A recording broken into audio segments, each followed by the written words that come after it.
নমস্কার বন্ধুরা, কেমন আছেন সবাই? আশা করি সবাই ভালো আছেন। তা আমি চলেছি কৃষ্ণনগরের পথে। হঠাৎ করে একটা প্রোগ্রাম এসে গেল, তা যেতে হলো দুপুরবেলা করে। তা যা গরম পড়েছে, সেদিন আর শাড়ি পরিনি, চুড়িদার পরে গেলাম। প্রচণ্ড গরম। এই যে কাইরানপুর স্টেশনে এসে বসে আছি ট্রেন ধরার জন্যে। তাই যে ট্রেন থেকে নেমেও পড়েছি, কৃষ্ণনগর স্টেশনে নেমে টোটো পেয়ে গেছি সাথে সাথে। রবীন্দ্র ভবনে যাবো এখানে। এই যে ঘর ঢুকে পড়েছি, ঘরের ভিতরে। হলগুলোতে যাও এসি ছিল দেখে রক্ষা, নইলে তো মরেই যেতাম। আমি শুনেই গেছিলাম যে এসি আছে কিনা, নইলে আমি রাজি হতাম না। অনেককেই বলেছে, তারা কেউ যায়নি। একটা ছোট্ট রোল করার জন্য আমাকে যেতে হলো। এখন না করতে পারলাম না। সবসময় তো সুবিধাটা দেখলে হয় না, সবার অসুবিধাটাও দেখতে হয়।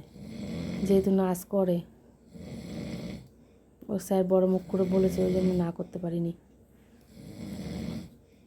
তাই যে এসেই মেয়েকে কিছু খাইয়ে দিয়েছি, অল্প কিছু সামান্য খাবার নিয়ে গেছিলাম যেহেতু শুক্রবার।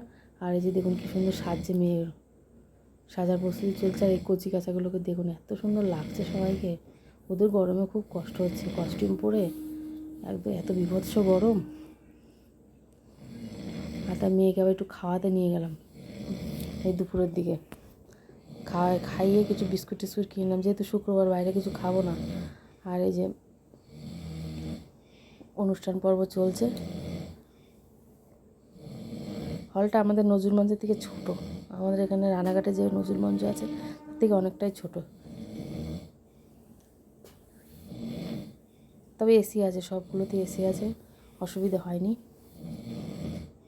মেয়েগুলো খুব সুন্দর নাচছে।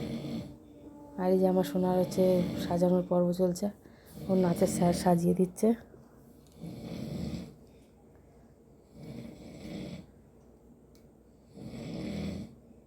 আমিও তো মেকআপটা ভালো করতে পারি না, ওই জন্য ওই করিয়ে দিয়েছে।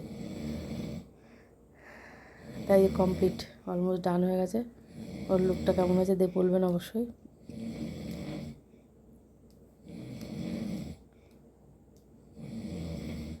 ওই দিন প্রায় রাত 11:30টার সময় বাড়ি এসেছি। মানে আর শরীর আর পারছিল না, এত মাথা যন্ত্রণা করছিল, কিন্তু কী করব, কিছু করার নেই, যেতে হলো। তাই বসে আছে, অপেক্ষা করছে কখন ওর সিনটা আসবে। আর এই যে ঋষি দুর্বাসা মুনিকে সাজানো হয়েছে দেখুন, 5 থেকে 6 ঘন্টা লেগেছে ওনার রেডি হতে। মানিয়েছেও খুব সুন্দর। আর এই যে নাটক চলছে, মহাভারতের একটা ছোট্ট সিন ছিল। এনারা সব কলকাতা থেকে এসেছেন। তা আমরা রোল শেষ আমাদের, আমরা হুটোপাটা করে ট্রেন পেয়ে গেছি, তা তাড়াতাড়ি বাড়িও চলে এসেছি।